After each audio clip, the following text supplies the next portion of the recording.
Assalamualaikum, I'm Alina. Here are today's news updates.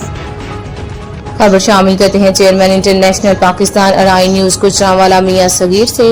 سبینہ فاروق انمول پنکی سے متعلق مزاحیہ تبصرہ وائرل۔ انمول پنکی کو 12 مئی کو مبینہ طور پر کوکین کیس میں کراچی سے گرفتار کیا گیا تھا۔ معروف پاکستانی اداکارہ سبینہ فاروق کی جانب سے انمول پنکی کیس میں متعلق ایک مزاحیہ تبصرہ سوشل میڈیا پر وائرل ہو گیا۔ انسٹاگرام سٹوری میں سینا فاروق نے اپنی ایک تصویر شیئر کی جس میں وہ گاڑی میں موجود چائے اور کلچے سے لطف اندوز ہو رہی تھی۔ تصویر کے ساتھ انہوں نے کیپشن میں لکھا کہ پنکی کے پاس ہوں گے مہنگے نشے لیکن اصل نشہ تو چائے کلچے میں ہی ہے۔ اداکارہ کا یہ تبصرہ صارفین کی توجہ کا مرکز بن گیا اور سوشل میڈیا پر تیزی سے وائرل ہو گیا۔